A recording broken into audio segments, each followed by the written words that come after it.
आपका उद्देश्य ये होना चाहिए कि मेरा मोक्ष हो, पीछा छूटे, फिर आपको ये संसारिक सुख तो ऑटोमेटिक देगा भगवान, क्योंकि आपने एक डिमांड करी है, भगवान मेरा मोक्ष हो। तो मोक्ष के लिए तो भक्ति करनी पड़ेगी आपने, और भक्ति प्राणी तभी कर सकता है जब उसको उसका मन टिक जा। मन कब टिकेगा?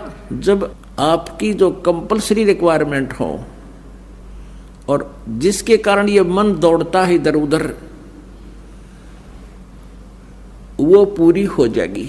जैसे कोई टेंशन बना लेता है, टेंशन होगी मेरे, अब उस टेंशन का समाधान ये है कि परमात्मा के ज्ञान से आप ये समझें पहले कि इस जो टेंशन तुम बना रहे हो ये कितनी आवश्यक है, और फिर परमात्मा उस टेंशन को जो आपके भक्ति में बाधक है उसको ठीक कर देगा। फिर आपका कितना गदगद होगे, कितनी भक्ति में रुचि बनेगी। तो आप ये मांगोगे कि मैंने परमात्मा मोक्ष दो, तो फिर परमात्मा का कर्तव्य बदल जाता है, वो फिर आपको मोक्ष के लिए ही तैयार करता है, और फिर आपके उस मोक्ष मार्ग में जो बाधाएं आती हैं ऑटोमेटिकली उन दुखों को दूर करेगा, अगर वो आवश्यक होंगी। और ये जो यहाँ की डिमांड है, मेरे कार हो जा, कोठी हो जा, बेटा हो जा, बेटी हो जा, उच्च पोस्ट बन जाऊं, प्राप्त हो जाऊं, एमएलए बन जाऊं, मंत्री बन जाऊं, प्रधानमंत्री बन जाऊं, ये मन की बकवाद है, ये परमात्मा नहीं सुनता। क्योंकि परमात्मा उन चीजों को आपको देगा जो आपके इस जन्म मरण के रोग के नाश करने में बाधक ना हो। जैसे किसी का हाई ब्लड प्रेशर है और वो नमकीन पकौड़े मांगे और खूब जोर दे रहा है, रोवर पा पीटे, पर घर वाले को नहीं देना, डॉक्टर अलाउड करे, किसका प्रत्यक्ष मौत है इससे। तो ऐसे ही पुण्यात्माओं इस भक्ति मार्ग में, यानी इस परमात्मा के ऑपरेशन थिएटर में, इस ट्रीटमेंट अंडर ट्रीटमेंट आप होगे हो, तो अब आपके मन की नहीं चलेगी, आपको वही वस्तु देगा भगवान जो आपके इस जन्म मरण के रोग के नाश में बाधक ना हो। ऐसी वस्तु नहीं देगा जैसे ब्लड प्रेशर में और नमकीन पकौड़े विष है उसके लिए।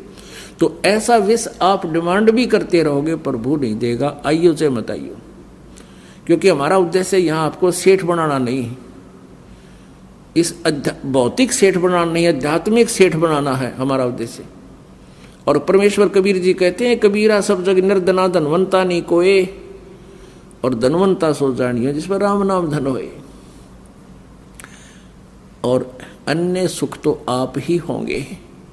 जैसे किसान का प्रथम उद्देश्य होता है गेहूं बीजने का, कि मेरे परिवार और मेरे को अन्न प्राप्त हो, उसका उद्देश्य अन्न प्राप्त करना होता है, भूसा नहीं। वो भूस प्राप्त करना नहीं होता, जो कि गेहूं प्राप्त करने के उद्देश्य से जो प्रोसीजर अपनाया गया, बीज बीजा गया गेहूं का, तो भूसा तो अपने आप मिल जाता है। तो पुण्यात्माओं, संसारिक सुविधाएं, यहाँ का सुख, इस काल के लोक का, ये तो भूसा समझ लो, और मोक्ष समझो गेहूं। तो गेहूं के उद्देश्य से, टारगेट से यदि तुम ये बोओगे, ये भक्ति बीज बोओगे और साधना सत्य करोगे, तो आपको यहाँ संसारिक सुख तो बिना मांगे होंगे। और जिसने उद्देश्य ही घास फूस बनाना के लिए बीज बो रखा हो, तो कच्चा काट लेगा उसने, वो घास चरा लेगा, आप भूखा मरेगा। फिर जो घास है वो पशुओं के लिए है, अपने लिए नहीं, अन्य प्राणियों के लिए है। तो पुण्यात्माओं, जो संसारिक सुविधाएं हम मांगते हैं ये हमारे लिए नहीं। अब जैसे किसी का संतान नहीं हुई और करोड़पति है, 2 कोठी बना रहा है, उसकी मृत्यु के बाद वो भाई जब इकट्ठे होंगे उसने बांट लेंगे, दिया जी सारे पैसे ले लेंगे। तो वो किसके लिए वो गया? भूस, वो अपने लिए नहीं था। अपने लिए तो हमारे लिए केवल मोक्ष प्राप्ति का वो सत्य साधन है, और उसके साथ साथ हमें मोक्ष उद्देश्य लेकर हम चलेंगे तो संसारिक सुविधाएं भी पैरेलल होंगी ही होंगी, ये तो हो ही नहीं सकता। तो पुण्यात्माओं, हमारे अंदर एक ऐसा प्रभाव है कि जिसका संतान नहीं उसकी एक करट हो, भगवान संतान दे दे, भगवान संतान दे, मोक्ष मेरा बेशक ना हो, फिर उस व्यक्ति को यहाँ आने की कति जरूरत नहीं, ये सत्कर्म मान लियो। और जिसके पास जिसका कर्जा है, धन नहीं है, वो केवल एक उद्देश्य लेकर आवा है, मेरा धन हो जा।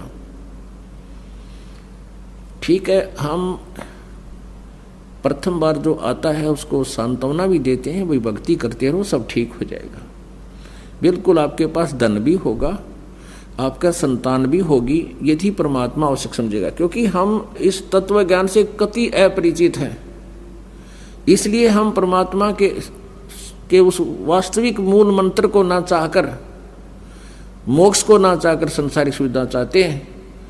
और परमात्मा कहते हैं झूठे सुख को सुख है, ये मान रहा मनमोद, ये सकल